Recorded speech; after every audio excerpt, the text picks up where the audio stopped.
It's my pleasure to introduce you to our speakers for this evening. To start us off, we have Karmen More.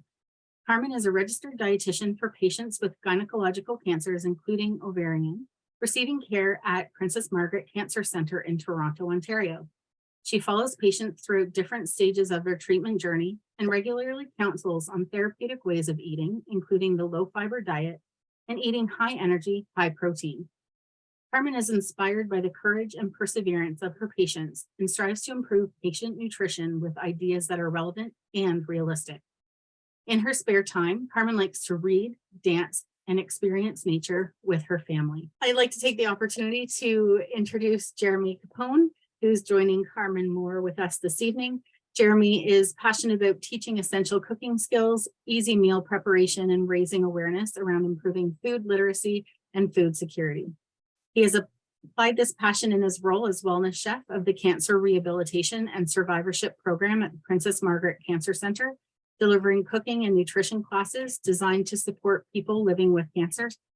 With registered dietitian Daniela Farini, he is also a culinary instructor for the Culinary Nutrition Management Program at George Brown College, the Centre for Hospitality and Culinary Arts in Toronto.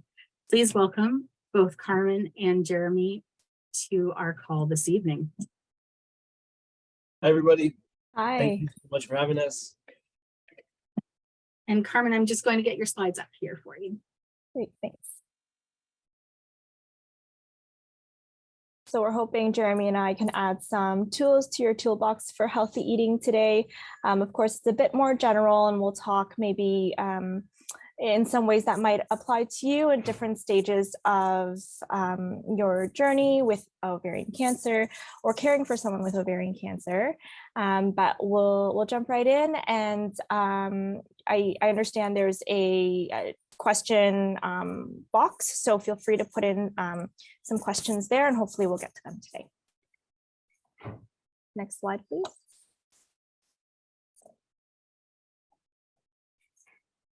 Thanks. So three important main things we want to think about when we think about what we need to eat and drink each day. So one is fluids, as well as calories, and also protein. So fluids, we need enough to sustain our bodily functions, maintain a regular blood pressure, and support our kidneys filtration system. Now, when I say fluids, I mean this includes water, tea, coffee, juice, soups, smoothies, and even nutritional supplements. All of these provide fluids. The average person can benefit from 6 to 8 cups or 1.5 to 2 liters of fluids a day, although your doctor may recommend less, for instance, in heart or kidney issues, or if your body tends to hold on to water leading to swelling.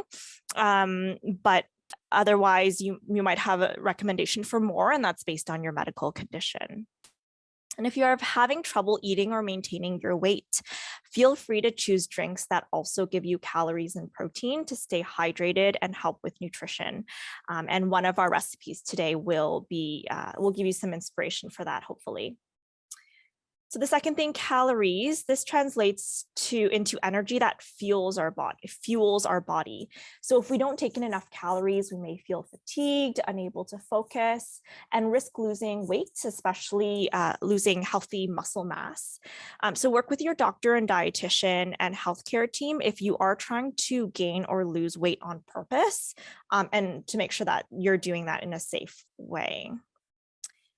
And then finally, protein. This is a hot topic, a hot word, regardless of where you are in your journey. Protein is the building blocks for our muscles, those muscles that help us maintain mobility and strength. So it is also essential to our immune system and the repair and recovery of any damaged tissues, like in wounds. So there are two main kinds of protein, so animal-based and plant-based sources of protein, although studies have shown that animal sources tend to be easier to absorb. If you are vegetarian or vegan, it will take some intention and planning to ensure you are getting enough protein each day. Next slide, please. So on today's menu, Geremy will be demonstrating for us the roasted pepper couscous salad with orange cilantro dressing. We'll also have a sweet potato salmon cakes, and then we'll finish it off with a tropical coconut pineapple smoothie. All right, take it away, Geremy. Awesome. Thank you, Carmen. So hello, everyone. Again, thank you so much for having us today. We are really excited to be demonstrating some of these delicious recipes and really, again, to support a lot of what Carmen has already touched on.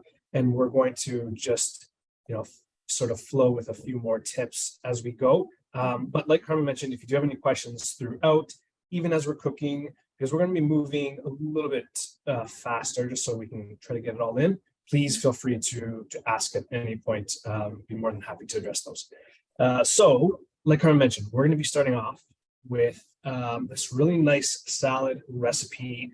I like salads, but I like salads to have a little bit more integrity to them instead of just sort of just leafy greens. So we're going to be including a few great ingredients, a couple sources of protein that we're going to be using, and then some flavor. Like we're really going to be injecting as much flavor as we can into this just to make it really, really stand out.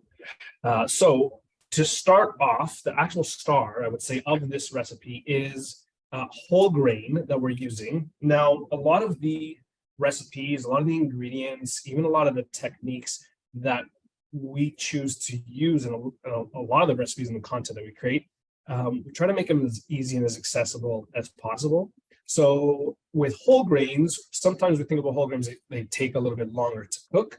One of our favorites to use is whole wheat couscous.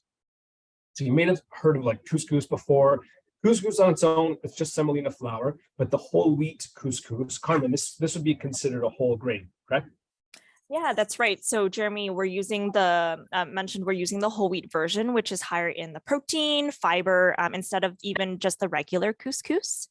And there's no need to cut out wheat or carbohydrates in our diets, carbs, and it's actually harmful to cut them out because they provide the form of energy that our brains do rely on to function at its best. Wonderful. And then in regards to the cooking of it, this is another reason why I love it, is that it takes like 3 minutes to cook, super quick. And all I need is hot water. So I don't even need, like if I have an electric kettle, which I'm using today, I don't even need to turn on my stove. I don't need to take out a pot. So it makes that a lot easier in regards to the cooking and the cleanup for sure. And then in terms of the price, because we have to consider that anytime we're making recipes and we're cooking, it's definitely for pantry items, I would say it's a great one to stock because it's usually like $3 or $4 for like a kilo bag. It lasts forever in your pantry, so it's a great one to sort of keep on hand. And then the cooking of it is relatively easy. It's a 1-to-1 ratio. So 1 part of your whole wheat couscous to 1 part hot water. Now, again, it's any hot liquid. So I'm keeping it very simple. I'm just going to be adding some hot water to this. So 1-to-1. I know I'm kind of eyeballing it here, but 1-to-1. And we just want to trap that steam so that it sort of cooks and hydrates. Okay, so I'm just using a plate. You can use like saran wrap, anything to sort of trap the steam. I'm going to set that aside. Now, like I said, I used water here. So obviously the flavor isn't going to be something super exciting. We are going to be dressing to go with it. But instead of water, if I wanted to make it even more flavorful and want to add some more, make it a little tastier, instead of water, we can use like a hot chicken broth. We can use a hot vegetable broth, and that's going to add even more flavor to it. Okay, so any liquid, 1-to-1 ratio, and 3 minutes. So for a whole grain, it really doesn't get much easier than that. So that's going to be the base of this recipe. And then we're going to jump in with all these other delicious ingredients. So I'm going to move on to the dressing next. And I'm playing around with this laptop angle here for the camera. So if you can't see anything, please let me know. But we're going to move on to the dressing. And we're going to be making this is an orange cilantro dressing. Again, take this recipe into any direction you want. If you want to make it easier and you already have the dressing in the fridge, by all means, go for it. Use it. Or if you want to make something simple, lemon, olive oil, shake it in a jar, you can go for it that way, go that direction as well. With this, I wanted to make something a little bit more flavorful and a little bit, thicker, so a little bit more textural for the salad. So we're going to be using one of my favorite herbs. Not everyone's favorite. I know this is a very divisive ingredient, but I'm using cilantro for today. If you don't like cilantro, don't use cilantro. Like, there's no reason to fight the hatred of it. Use basil. That would be fantastic in this. You can use parsley. Use your favorite soft herb. As long as it's soft herb, it'll work. And to make it taste, dill would be great too. So about, I would say half a cup of whatever soft herb you want. And I'm putting it in a little jar. You can make this in a blender as well. I have a hand blender that I'm going to use, so I'll show you how to do that. But we're going to be putting it into the jar. The only, other than washing it, all I'm going to do is for cilantro, I'm going to just pluck the big leaves off the stems. If I'm doing this with a high-powered blender, then I probably don't need to do it. It'll probably make quick work of it and sort of, mulch it down. But with my hand blender, these stems might jam up the blade. So I'm just going to remove the stems. These are great. Don't throw them out. Put them in a freezer bag. Toss them in the freezer, especially if you like cilantro. Looks like there are some cilantro lovers. Yeah, creating division in the household. So battle in the house. Yeah, absolutely. I know. I get it for sure. So cilantro, and then we're going to be adding orange. I love the combination of citrus and cilantro, but especially orange and cilantro, I think work really, really well. Now, there's a couple ingredients, obviously, with your citrus, right? We have the juice inside, which we're going to be using. The zest on the outside is also a wonderful ingredient to use in terms of flavor. That's where all of the essential oils of that citrus are contained. So if you really want to bump up that orange flavor, or if you're using lime, or if you're using lemon, take a little bit of that outside, that zest, which is just the very outer part of the fruit, off, and we're going to add that in. Okay. Now I'm using a tool. This is a microplane, or it's a rasp, maybe you might know it as. It's just a very fine grater. This is something I would suggest if you don't have it and you're looking to add some tools to the kitchen. I love using this. It's a great assistive tool. So especially if you're not super comfortable with your knife skills and you have recipes that ask for like minced ginger or minced garlic, this makes super, super quick work of that. And you don't need a knife at all. It's also really great. You can see at removing the zest on my orange. So really great tool to have in the kitchen. And so we're going to add that zest in a jar, using a blender, and we'll squeeze in some orange juice as well. So I'm going to be using about a quarter cup-ish of orange, of the juice of an orange. So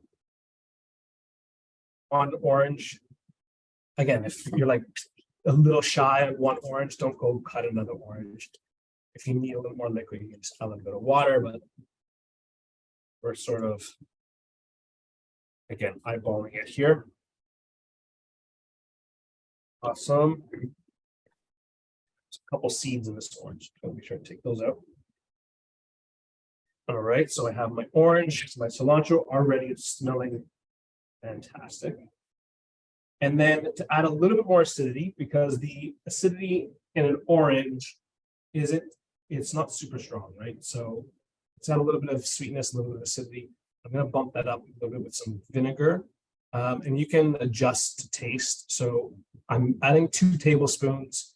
I'm adding about half of the amount of the oil I'm going to be using. So about 2 tablespoons, any vinegar, red wine, white wine, apple cider, any vinegar you like. If you like it a little more acidic, you can definitely more. And so if I'm adding 2 tablespoons of the vinegar. I'm going to add 4 tablespoons of olive oil. It might seem like a lot. We're making a big dressing here, and it is a big salad.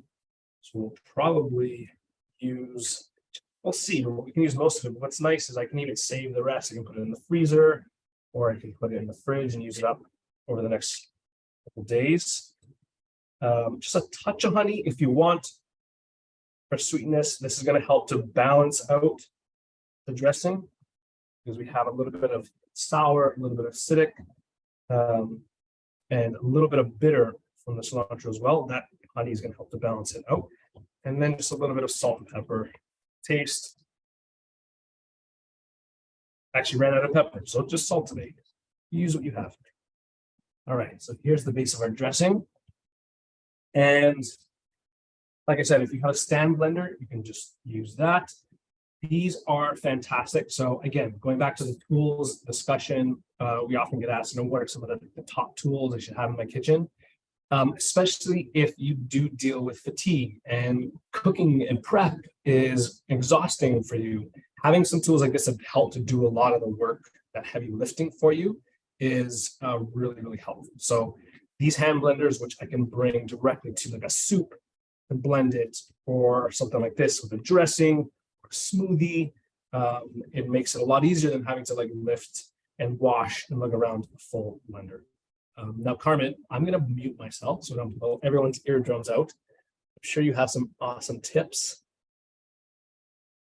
Yeah, sounds good, Geremy. I can really appreciate that you've taken quite a wholesome recipe and then put in a lot of attention to flavoring it with as many, or customizing to it as simple as oil and vinegar to flavor the foods, because healthy eating doesn't have to mean bland flavors. And so, if you like cilantro, use it. If you don't, try something else. And often, garlic and onion are foods that we use, aromatic foods that we use to flavor dishes as well. But if you have a more sensitive gut, for instance, or tend to get more gassy, you can even customize things like that to use a garlic or onion powder. So, without skimping on flavor, we can certainly customize things to your preferences and also to how your body responds to certain foods. Mm-hmm. Awesome. Okay, so here's our dressing. Trying to get the lighting on here. It's very vibrant and green on my end. I think there's a little bit of that on your side, but this is, again, it smells incredible. You get that cilantro, you get that orange aroma, and this will be great as a dressing for a salad. This would be awesome even as like a marinade for like fish or chicken or tofu. Really, really flavorful. So there's our dressing. Our couscous is done. I'll show you that in a second. And then we're going to go, and I'm going to show you our last ingredients. Now, Carmen talked about protein, lots of protein options. One that we do want to touch on, that Carmen probably agree, it's sometimes a bit of a hot topic, is we're using some tofu. Now, this is extra firm tofu. Again, options, you can use other proteins for this. But what I love about extra firm tofu is we're going to get some really nice texture by baking this at a higher temperature in the oven, and not super flavorful on its own. We want to take that sort of opportunity to show you how we can infuse a little bit more flavor in that. So, and especially if you're not a big tofu lover, I think this is a great way to at least Hey, can I speak with someone in the deli, please? Yep. Thank you. So we have our tofu. I'm going to cut that into cubes about the size of like a die. Yeah, that size, almost like a crouton, and that's essentially what we're doing. And I'm going to put this on. Again, I'm using the extra firm tofu because it does hold up a lot better for something like this. And then to flavor this, well, actually, I'm going to first start off with just a little bit of oil. You can use a neutral oil like canola or a grapeseed. Those oils will have a higher smoke point, so it would actually tolerate a little bit more heat. And then for some extra flavor, like Carmen mentioned, a nice alternative to garlic, if you can't use garlic or don't tolerate garlic, is garlic powder or onion powder. And you can use both. I'm using a little bit of garlic powder. This is going to have some really, really nice flavor. It's also going to help to crisp up the tofu, which is nice. And then one of my favorites, this is smoked paprika. So it has this really nice sort of almost like a barbecue kind of smoky flavor to it. Not spicy. So if you're not a big fan of spicy food, you don't have to worry about that. I just got a small pinch of that.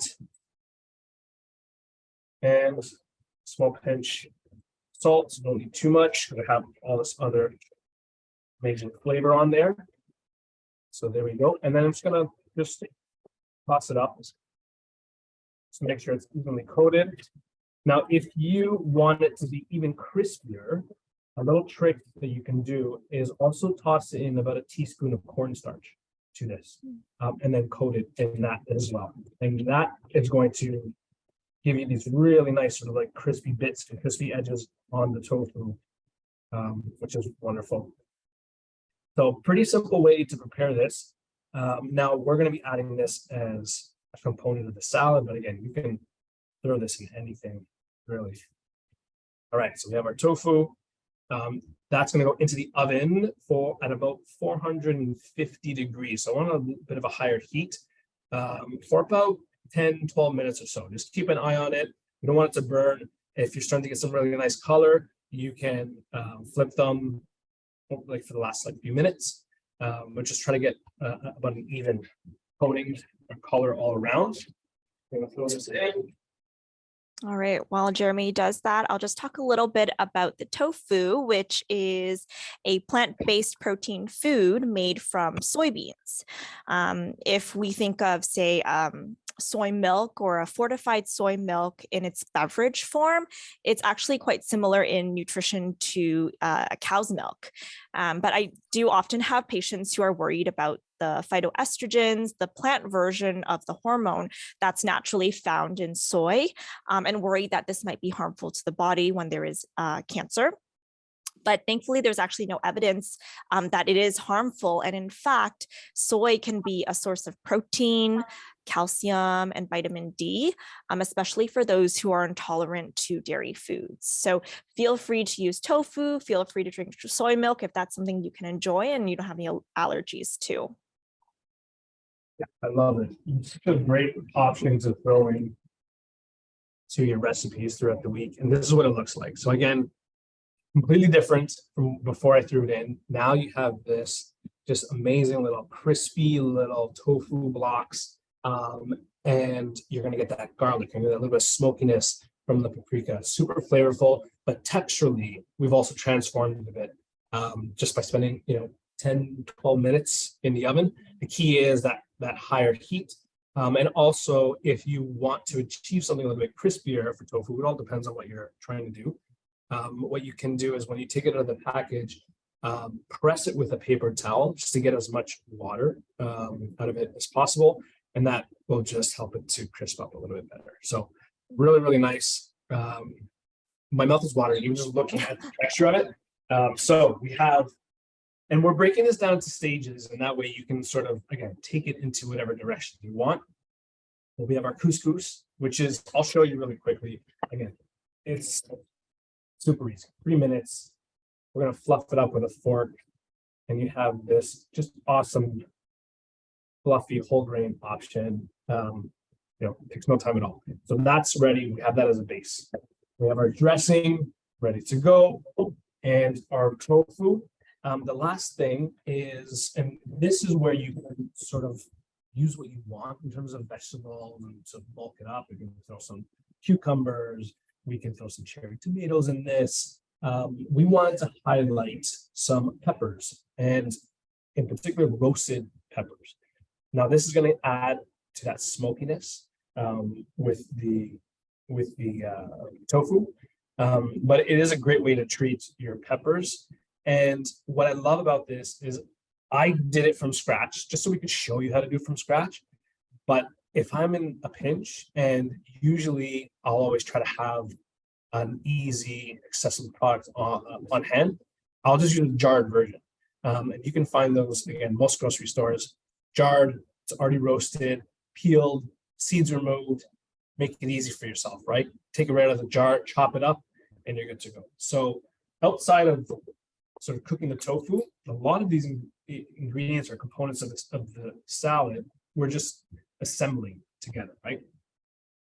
If we did want to roast them from scratch, then what you do is you can either char them on, if you have a gas stove, you can char them over a gas stove, or over a barbecue, you can do that. Or I'm in a basement of a hospital, so they will not allow me, for obvious reasons, to have either open flame or barbecue. So I use the broiler in my oven, and just put your peppers on a pan underneath the broiler. Don't leave, keep an eye on them. And as they start to sort of char and blacken on the outside, use your tongs just to rotate until they look like this. So blackened all around, it'll start to blister, and you can take them off, put them in a bowl, and just let it cool. And then from that point, once it's cool, it becomes super easy to remove that skin off of the pepper. You can take out the seeds, and then you can just dice them. Now, Carmen, just like we're removing the skins here. Is there a reason why like we should do this? I guess for Yeah, I mean, if, specifically you were asked to follow a lower fiber or a lower residue diet, then by removing the skins, you're removing that really hard to break down part of the peppers and leaving the more tender parts, which can help with the chewing, will help with the digesting. And so this is kind of one way to open up, bring back maybe vegetables and peppers back into the diet. wonderful. But I guess if you don't have to follow a low fiber diet, you can even just use the bell pepper as is. You don't have to go through this process. Right. Yeah. And there are also a variety of different vegetables, like Geremy mentioned, that can be substituted into this recipe. And that's based on your cultural or personal preferences. Like Geremy opted for the bell peppers. He mentioned, you just easily use the cherry tomatoes. You could use eggplant, asparagus, whatever that you like. And incorporating some fruit or vegetable into every meal and snack can help you to get more of the vitamins, the minerals, and the fiber that you need every day, kind of incorporating as many colors of the rainbow as possible. But if you have trouble tolerating fruits and vegetables or have limitations on how much fiber you can have in the day, say if you're asked to follow a low fiber diet, ask your doctor, your dietitian, if you can start on, say, like an adult multivitamin or something else to help you meet your needs. We understand that fruits and vegetables are very important to a healthy way of eating, but sometimes that's not possible, and that's okay. Wonderful. Love it. So yes, we have our peppers are done. I just gave them sort of a rough dice. You can slice them, and you can see too the different colors. So you can obviously do yellow. I have, got those 3 packs to give you a little bit of all the colors. So again, a great way to, get more of that rainbow like Carmen talked about. So we have some orange, yellow, and red here. And like I said, this works just as well if it's a jarred roasted pepper, and it's going to save you a lot more time and prep for it. So we have all our components. Roasted pepper, we have our couscous, our dressing. It is time to combine everything. And I'm just going to throw everything into that bowl. We put the couscous in. Also, do your best. Again, with the show, it's hard. I have tons of plates and dishes, but limit the amounts, I guess, of cleanup afterwards. That's going to be really, really helpful. You can do this mostly in 1 bowl or 2 bowls. And so we're going to go in with pepper. Just add as much or as little as you like. This was 3 peppers worth. So I would say probably about 1.5 cups-ish roasted. Go in this oxtail tofu. This is, again, try this one, especially if you're not a big fan of tofu. This is something that try to throw into a bunch of my salads. And I see, Geremy, you're bringing all the different pieces together now that we worked on step by step. I think, you know, even if you were to at each step make a larger portion of the things that you're preparing, the tofu, the veggies, the couscous, you have these pieces that you can kind of incorporate into other dishes as well.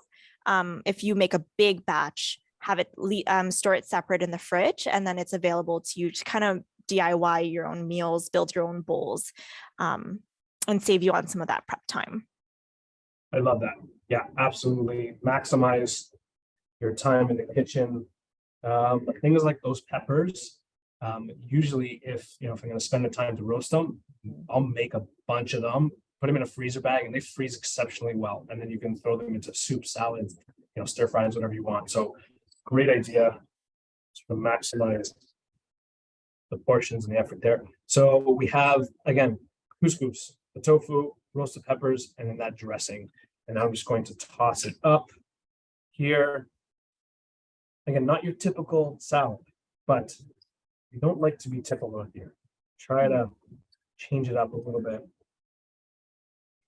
And that tofu, again, it's going to really stand out because it's going to have that nice little texture, nice little crunch to it. And what we can do here is I'm just going to plate it and then add a little bit of feta cheese, which I am a cheese lover. So it's hard not for me to use it in my recipes, my meals, but it's going to add a really, really nice bit of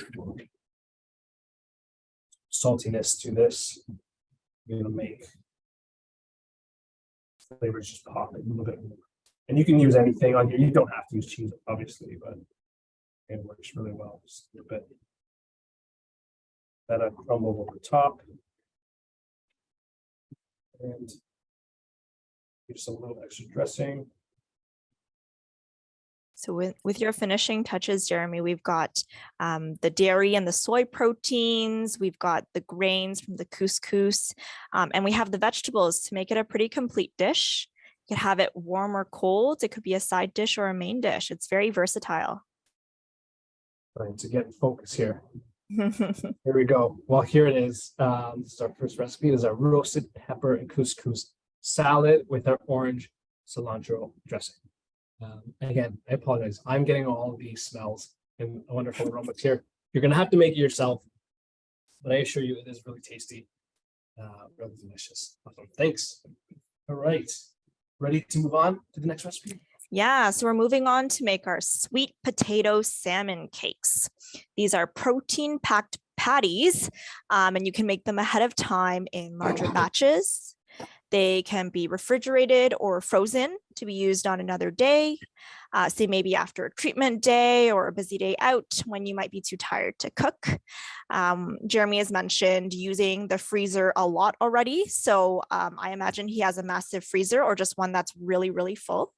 But hopefully this will add some more tools for preparing meals ahead of time and having something nutritious and ready on hand. So, yes. We have tons of surprises in our freezer. We love using our freezer. Well-stocked freezer and pantry, again, I think it's a great way to save you on a lot of time spent in the kitchen. So we're moving on to these cakes. I love making these little fish cakes. They're kind of like a crab cake. And what's nice is you can definitely use like crab for this. Swap it in out. We're using salmon here, but you can use tuna.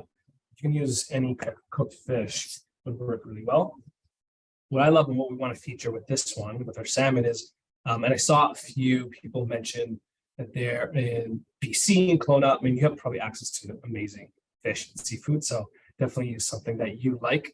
But to give you another option, instead of sort of buying, fish fresh, which isn't always the cheapest option, and you have to cook it. Using a canned can taste really great too, and it's a great pantry item. It's another great pantry staple where you can, have that nice tasty protein, accessible in the pantry, and then throw it into a dish like this or a salad or something when you need it. And one of our favorites is salmon. So we're using it was a canned sockeye salmon. I'm sure they have other types of salmon available, but the key here is to find one that's boneless and skinless, which it'll just save you a bit of headache unless you like doing that. But for this dish, I think it works a lot better without the bones and the skins. And so 2 cans we're using for this, and we're going to add this to a bowl, which we're going to just put all of our ingredients in. That's 2 cans of the salmon. And again, you can use, if you had, cooked salmon, fresh salmon, you can definitely use that as well. Just flick that in. And then we're going to add a sweet potato to this. Now, the key with the sweet potato is to roast it in advance. This is something that I will do with a lot of root vegetables like squash and sweet potato, parsnips, rutabaga, and it's a great way to, again, treat a lot of these harder vegetables to make them a lot easier to prepare. And what I do is just wash them, put them on a baking tray, and then into the oven, 375, just until they're soft. You don't have to take out your knife, which is great. I don't know how many people have tried to hack their way through a butternut squash before with your knife. Not the easiest thing in the world, also not the safest thing. What's nice is you can use the tools you have in the kitchen to do a lot of that heavy lifting for you. So for things like squash, sweet potato, any of those harder root vegetables, just wash it, pan in the oven, 375, just until they're nice and soft. Sweet potatoes don't take too long, about 45 minutes, 50 minutes. Your bigger vegetables might take a little bit longer. What's nice is we call that non-active cooking. So you can set it in the oven, put your timer on, and then you can, relax. You don't have to be standing at the counter. You can work on something else. But again, that oven's going to be doing all the heavy lifting for you. So we need 1 potato for this recipe. So we put our sweet potato in there. And again, in terms of the ease, you can see I don't even need a knife at this point. It breaks right open, and that skin comes off super, super easily. And what's also extra amazing about this is that roasting, that slow roasting, has caramelized it. So you're starting to get all these amazing little caramelized bits on that sweet potato, which is going to make it taste absolutely incredible. This is great as like a nice little side. You're going to throw a little bit of like cheddar on there and, call that a nice little side snack. But what we've done is just roast it to the point where it's nice and soft for this dish. I'm going to put this in here. And then really quickly back to Brendan's point about sort of batch cooking and setting yourself up. If you're turning on the oven, like using sweet potato, squash, a lot of those root vegetables, throw a bunch of them in there. Once you get it soft to this point, I would put them in a freezer bag, stick them in the freezer, and you have it ready to go. So next time you want to make sweet potato soup or a nice risotto with like a sweet potato stock or some more fish cakes, you have it ready to go. It's already roasted, done, put the time in once, and then you can just take it out of the freezer, pop it in the microwave or, throw it back in the oven for a few minutes, and then you can use it. Okay, so we have our sweet potato, our salmon, and I'm just going to use a fork just to gently mash up that sweet potato. Also make sure that the sweet potato is nice and cool before you start adding it to your other ingredients, because we are adding a raw egg to this. We don't want to start to scramble or cook that egg. And so we're going to add 1 egg, which is going to help to bind everything together.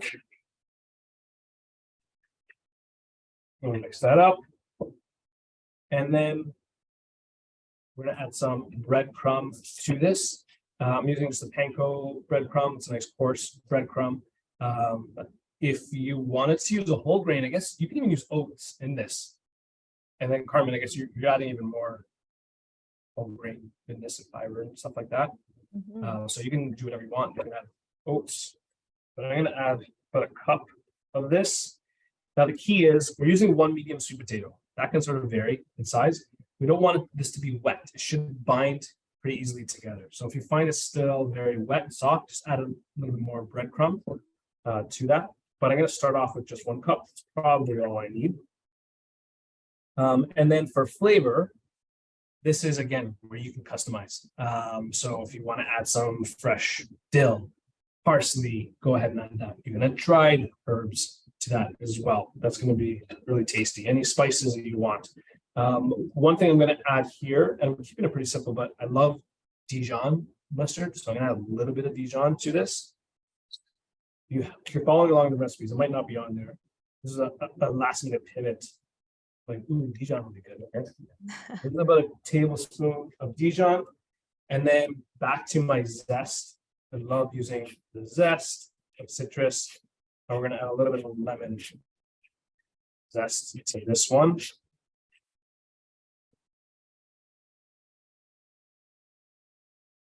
I don't know how the price of citrus has been across Canada, but I know that here in Ontario, they're getting more and more expensive. So don't want to use zest, you don't have to use it. You can add something else to that.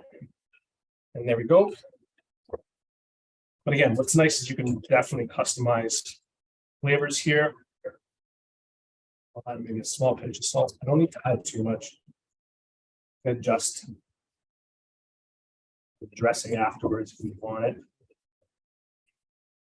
We have a question, Jeremy, and as you're kind of combining the ingredients together, do you think putting in the sweet potato skin is possible to as a part of the patties, or would you kind of really have to break it down, or would it not work altogether?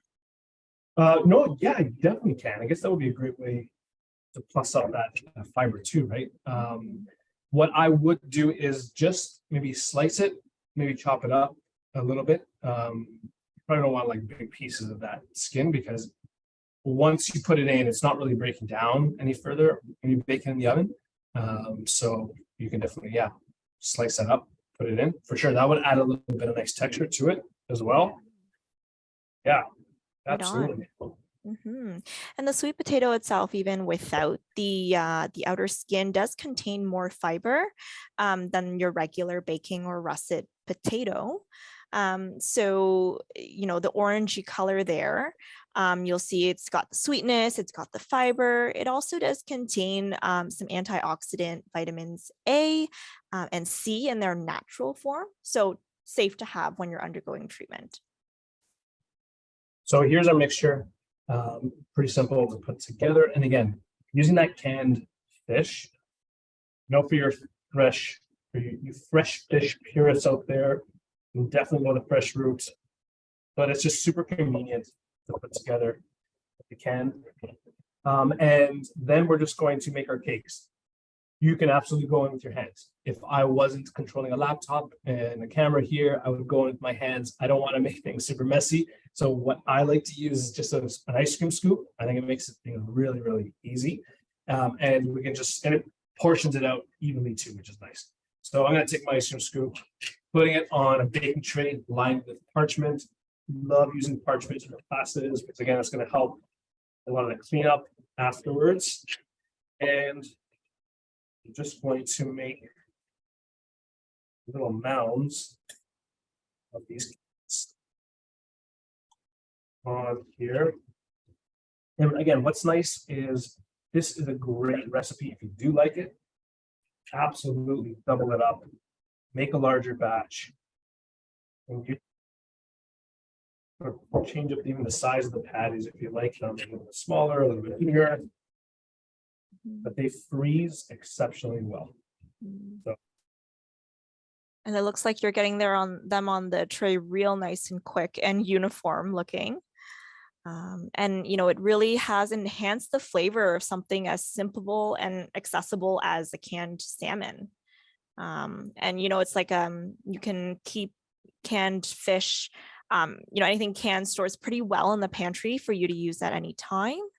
And you can also cook the salmon cakes ahead of time, like Jeremy mentioned, to reheat at another time. So on both ends, it seems like the ingredients store well and the final product stores well too.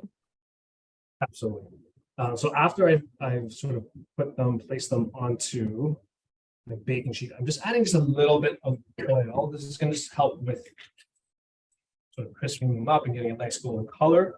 And then you can use a fork, bottom of the spoon, or I just use my favorite tool, is to gently press with my hands just into these like little patty shapes, about, say about ½ inch thick. Now there is a question that I'm seeing, can you freeze it at this point? Yes, absolutely. So you can definitely freeze it before they're cooked. It's really just an egg, remember, that's raw in it, so you do have to cook that. But you can definitely just, what I would do is press them down into the shape that you want, pop this in the freezer, freeze them solid like this, and then you can take them off the tray and then put them into a freezer bag. It's a lot easier to store that way. And then you can cook it. You can cook it straight from the freezer. Actually, you don't even have to defrost them, but you can definitely freeze at this point. But for us, we're going to be throwing them into the oven. So 400 to, I would say 425 if you just have non-convection. With convection, you can use 400. And we're going to cook them for about 12 to 15 minutes, just until they sort of firm up a little bit. You're going to get some color, some nice caramelization. And not going to waste that long. Kind of cooking class would be running if we didn't have them ready. The magic of television. Absolutely. So this is what we're looking at with these awesome cakes. You're going to see like just a little bit of that sort of golden brown on the outside. That egg helps to bind it together, but we're going to get some really nice texture from that panko in there. The color looks wonderful. And because of the sweet potato soft, it's still going to be nice and sort of moist and soft. And it's not going to dry out too quickly, which is great. So these are fantastic on their own. We're going to serve them just with a little quick side dip here. You can use yogurt, sour cream, whatever you like. And I guess you can play around, like Carmen, if you're looking to add calories, you can definitely use like a higher fat version. Yeah, right? feel free to go full fat sour cream, or Greek yogurt can go up to even 5% or higher. For the milk fats, a way to make the most of every bite.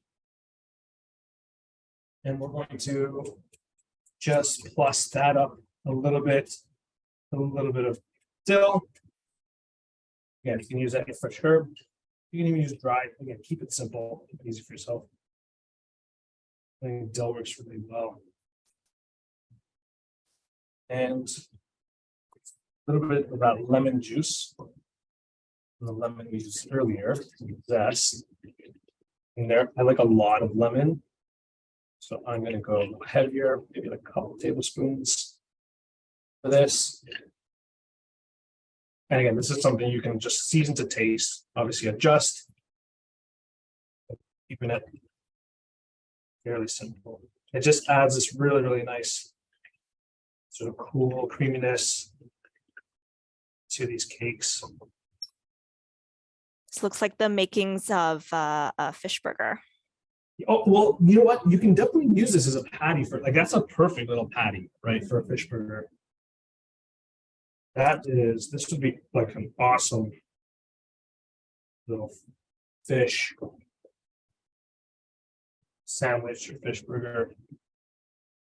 And there we go. So obviously you get your fanciest little cedar plank and we'll plate it up. You know, whites never look really good on, there we go. The lines out a little bit, but that is our sweet potato salmon cakes. Beauty. All All right. right.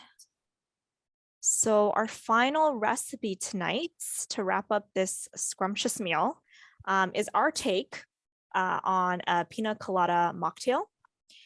Sometimes when our appetite is low or we just need something extra to nourish us, a nutritiously dense smoothie or shake is the way to go. It's the way to drink our calories. You could use full fats coconut milk And again, the higher fat percentage of a Greek yogurt to maximize on, every sip, every bite, get the most of the calories and the protein to support a healthy weight, as well as ensure you're getting the energy you need. Yes, I love this. I love smoothies in general, but especially when that first little bit of warmth and heat comes in, something really nice, kind of refreshing and tropical, I think is the perfect pairing. So we're going to make, like Carmen mentioned, almost a take on like a pina colada, but with our banana, some frozen banana and frozen pineapple. And this is a great way to, make your smoothies a little bit more interesting and, luxurious, and almost is going to have that sort of soft serve, sort of milkshake kind of feel to it, because the frozen fruit is going to help to thicken everything up. And it also ensures, especially if you like a thicker smoothie, that you don't have to use ice, which sometimes it's called for in smoothies, but ice will dilute the smoothie, obviously, and dilute the flavor. So using a frozen fruit will help to thicken up that smoothie or that shake, whatever you're making, but also add its own flavor, which is great. So for the base of this, we're going to be using some frozen pineapple and frozen banana to this. About a cup. I guess it depends on how much you're making, but about 2 cups, 2 cups of our pineapple.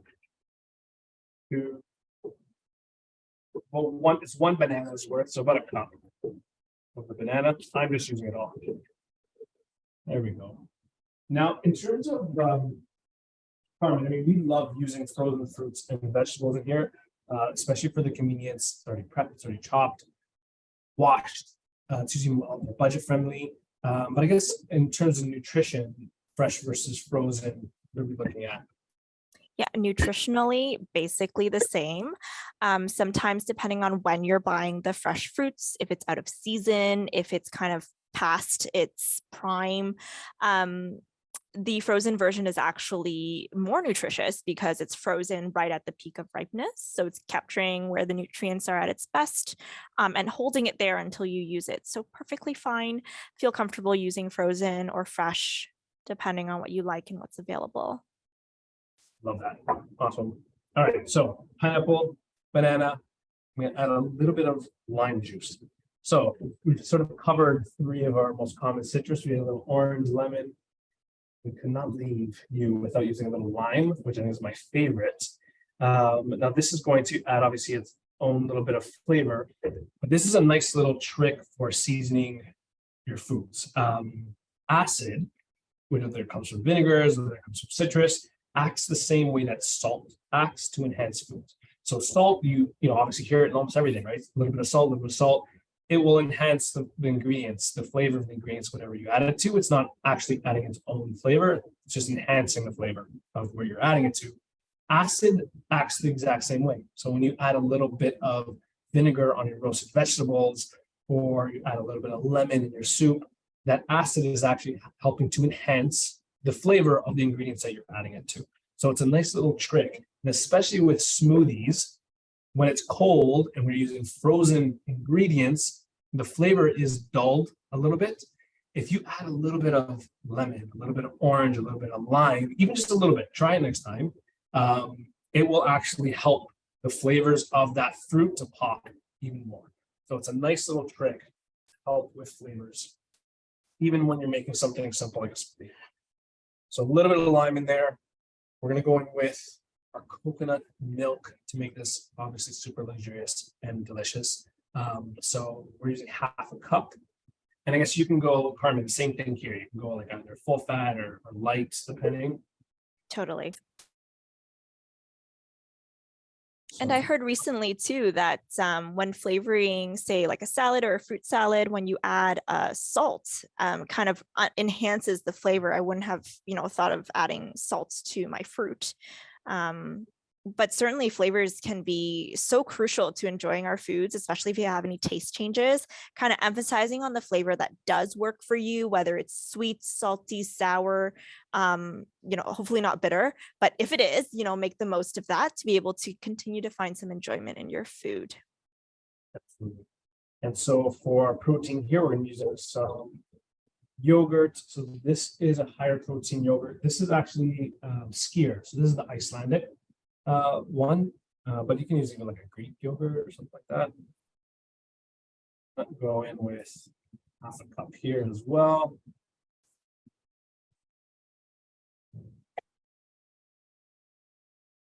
All right. That's going to also contribute to making it nice and creamy. And then we're going to add a bit of water to this to help with the blending. I like these drinks, these pina coladas, or these mocktails on the thicker side. So I'm going to add just a little bit at a time. And if I feel I need more, then I can add more. And if you're looking at more calories and you can add more flavor, you can just sub the water in like pineapple juice, right? Like straight pineapple juice to kind of even make it more flavorful. Okay, muting again. All right, the beauty of this smoothie recipe and any smoothie recipe is that it's pretty easily customizable. So you can substitute different ingredients based on your taste preferences, or if you're following a specific diet. I see someone mentioned here, Madeline mentioned here, that she has found frozen avocado. And that's something, again, that you can incorporate into a smoothie if you like it. We'll add some fiber, we'll add more calories. And, if you're asked to follow a low fiber diet, again, using a strained pineapple juice, even to decrease that fiber, right? Make it more acceptable within the diet that you're following. You can use a pineapple juice instead of the pineapple chunks. You can swap out pineapple for mango or peach if you want to flavor it differently, but still tropical. And then for adding more fiber, add ground flax seeds, add hemp hearts, add greens like spinach. So there are lots of ways to make this your own drink and use what you have on hand as well. All right, so little mint, make it fancy, little straw, and we can pretend we're on a beach somewhere enjoying our delicious pineapple coconut smoothie mocktail. And that is it. That is the last recipe. So thank you again, everyone, for joining us. But we are so happy to share some of these great tips and recipes. And I know there's a few questions, we may have missed some. So I think we're going to spend the next few minutes to address some of those questions. But I will do just a short little plug. If you are looking for any other recipe ideas from our Elixir Kitchen here at Princess Margaret, we do have a wonderful website, elixirkitchen.ca. We can probably share that as well because we spell Elixir differently, but we have tons of recipes and recipe ideas on there. And we also have a YouTube class every single month. And Karmen is actually be joining us in May. So we'll have one then, but every third Thursday we have a cooking and nutrition class on our YouTube channel. So thanks again, everyone.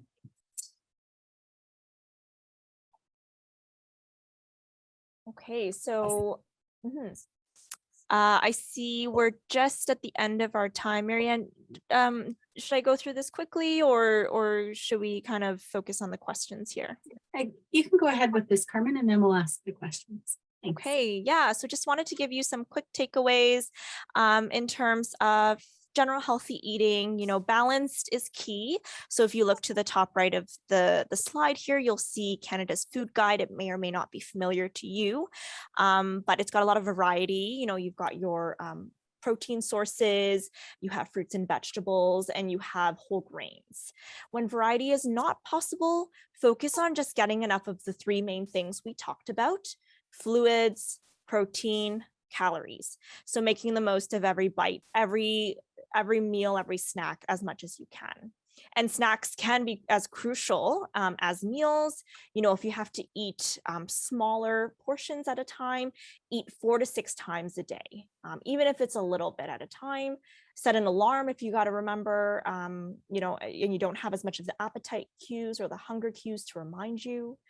And then also try to have some sort of protein in your snack, right, with a fruit or vegetable or a whole grain. You know, for example, you could pair veggie sticks with hummus. You could have an apple or banana with nut butter. There's lots of combinations. Make it your own. Don't be afraid to try new foods, and hopefully you found some recipes here that were new and helpful for you and will give inspiration to you. So, you know, healthy eating, again, doesn't have to be bland. It doesn't have to be boring.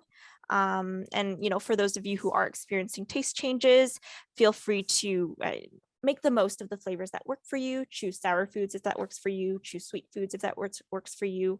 Add more sugar, add more salt, whatever can help enhance your eating, because eating is a challenge in that circumstance. And when we're asked to, you know, follow a way of eating or think about healthy eating, you know, with a new diagnosis or in a different part of your journey, we kind of think about all the things we can't have anymore or can't enjoy anymore. But another way to look at it, to kind of frame it as, you know, half a glass full, is consider all the foods you can add into your everyday meals and snacks. And then, of course, you know, have discussions with your healthcare team. If you can, connect with a dietitian to help you. Look for some ideas on Elixir's website. They got a ton of recipes that are geared towards different side effects. So there are resources out there to give you some more ideas in the kitchen.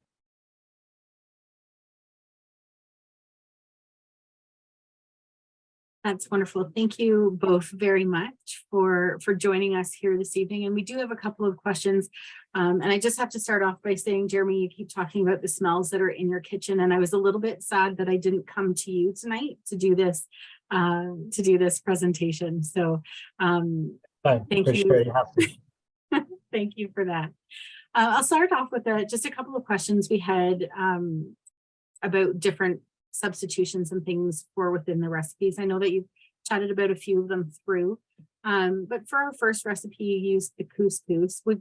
How would quinoa or another grain fare in that recipe? And are there new benefits nutritionally of one grain over another? I'll touch on maybe just the ingredient itself, and then maybe Karmen can touch on the nutritional comparison. Yeah, absolutely. Any grain you can use as a base. I love grain salads. I think they're a great way just to make them a little bit heartier, not like your typical sort of like light salad, and it makes you feel a little more satiated too, which is nice. But so as long as it's cooked, it definitely work.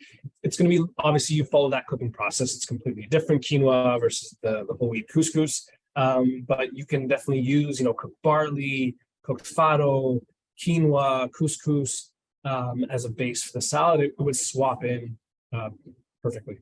Yeah. And if you are using the quinoa, you have a bit of an added benefit. It's got a bit more of the protein in it. But, you know, in terms of the barley, quinoa, the whole wheat, those all will contain more fiber. So if you are asked to restrict your fiber, unfortunately, you wouldn't be able to have those. So then you would choose the regular versions, the regular couscous or another regular pasta, even, you know, a white rice, if that works with you. Great. Thank you very much.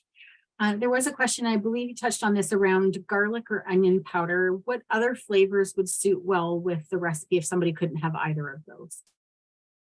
Yeah, oh, for sure. I mean, anything you like, you know, the sort of guiding principles with us here when we do these classes is it doesn't really matter how healthy the recipe is, no matter how easy it is. If it doesn't taste good to you, then, you know, you're probably not going to want to make it. So use what you enjoy. I think we use that with the tofu, right?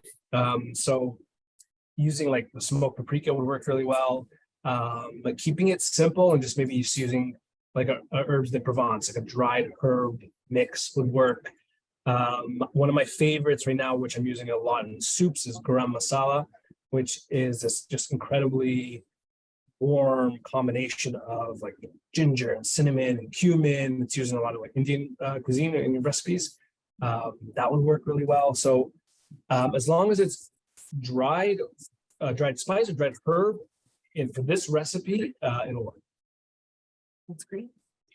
And how long typically would you need to roast a medium butternut squash in the oven for it to be done? I know this answer because we do this almost every week for one of our classes. And so it depends on your oven. It's about 70 minutes at 375 for a medium size. But again, you go by your other senses. So once you start to see it start to get a nice golden brown on the outside, you just want to feel that it's nice and soft. So you can kind of, poke it a little bit. If it gives way, you'll know you can take it out. And as it's resting, it'll soften up a little bit more, but in about that sort of 70 to 75 minute range. Great. There was the one that just came in. Is it better to use powdered garlic and onion rather than fresh, or can they be interchanged? So I know that, so maybe Carmen, you could touch on from the restriction point of view, but in terms of flavor wise, they can be interchanged. You can use one or the other. The fresh obviously would have a little bit more of a fresh. That's not a great answer. It'll have a little bit more heat to it. When you think of like raw garlic, it has a little bit of a heat to it. Whereas dried garlic has, I think, a bit more garlic punch, a little bit more garlic flavor, but without that sort of that fresh heat in a garlic sense. I don't know if I describe that. It is interchangeable. You can use either for sure. Mm-hmm. And, nutritionally, diet-wise, again, with the fiber restriction, the whole fresh garlics and the onions do tend to contain more fiber and do tend to produce more gas. So if you're prone to gas and discomfort from that, or you're asked to follow a low fiber diet, probably start with the powdered form first and see how you tolerate, and then kind of make a decision based on that. Wonderful, thank you. We had a couple of questions come in around frozen and fresh, which you've talked about how they're interchangeable. Would that be the same for the salmon? And would it impact the recipe if you use a frozen thaw it for the recipe and then refreeze something afterwards? So in terms of, I think a couple things there is the integrity of the ingredient, and then obviously food safety as well. So you can definitely use frozen salmon, thaw it, cook it all the way through, and then flake it and use it in a recipe like this. You can freeze it again at that point because now you've cooked it all the way through. Just remembering that if you're freezing those cakes, you want to reheat them again until they're steaming in the center, so that you're reheating them properly, and then you can enjoy as is. I wouldn't freeze it again, but you can absolutely do that for sure. Great. Some questions around the coconut milk. How long would you think that a coconut milk would last open in the fridge? And if there are alternatives to that coconut milk for somebody who wouldn't be able to have that? For sure. So maybe I can touch on a little bit of this. So typically 2 to 3 days in the fridge. In regards to food safety, that's usually the max, the window there. But freeze it. I love my freezer, and we've talked about that. Freeze it in the freezer. You freeze it in the ice cube trays. Pop it in a freezer bag. It'll last like 6 months, 8 months, easy, no problem. And then you can throw them into smoothies or desserts or whatever you want to do with it. Then we're mainly using it obviously for the flavor. It is adding obviously, like I mentioned, some calories, but you can substitute it with any other non-dairy beverage or dairy beverage. It's completely up to you, and especially if you don't like that coconut flavor, obviously go a different route. You can use like milk or rice milk or something like that. Yeah, and we mentioned soy milk earlier, quite similar in nutrition to the cow's milk. Use cow's milk if you can tolerate it and you like it. Use a 3.25 HOMO milk to make the most of your calories. Otherwise, the other options are oat milk, is an upcoming product, although not too much by way of nutrition. Still, flavor it, make it your own. So there are a lot of options.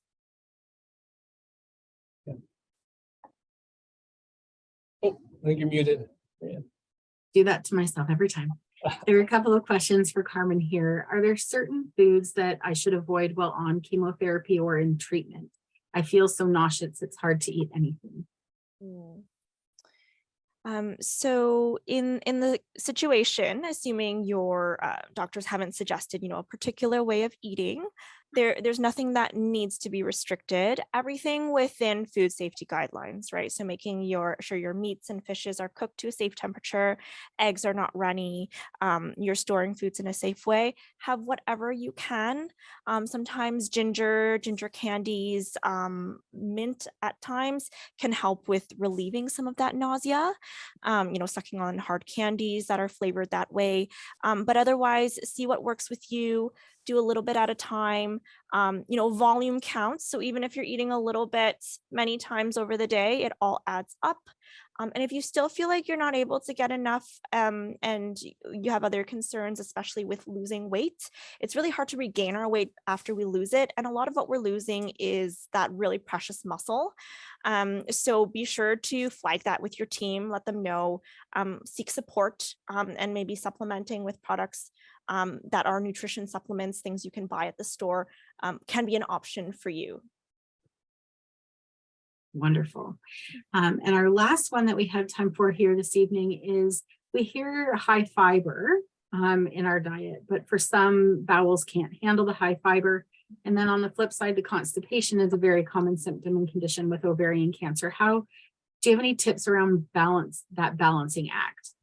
And it is quite a balancing act. I think what we hear for the general population is, if you have constipation, one of the ways to help is to increase your fiber. This is not always the case and can be dangerous if you have issues with bowel obstruction, or you are having some diarrhea. When you're adding more fiber, it can make things worse. So certainly consult your team to see what's the best way to do it. Oftentimes you find the bowels open up with the help of some bowel medications. And those aren't medications that necessarily get absorbed into your body. It's just kind of facilitating the work of your stools going through your gut. But in terms of, if you are having constipation, and you see that fiber is a missing component, talk to your doctors, make sure it's okay. Either look for ways to change the grains you're having to whole grains, add a little bit more of vegetables or fruits with peels when you can. Make sure you're drinking enough water. And then, again, supplements may be an option. There are fiber supplements like a psyllium husk, AKA known as Metamucil very commonly. That might be an option for you as well. And on the flip side, if you're having diarrhea, think about maybe lowering the fiber you're having, and definitely seek other ways to manage that, because if we're having diarrhea long-term, that could be a danger to your hydration. You could lose a lot of water, and we definitely don't want that. That's great. Thank you so much, both to Karmen and Geremy, for joining us here this evening and sharing the wonderful recipes and helpful tips for managing everything that's happening in our lives right now as people seek treatment and different points along their journey. I know that I've learned a lot tonight, and I hope everybody joining on the call has as well. So thank you so much for being here with us tonight. Thank you. Thank you.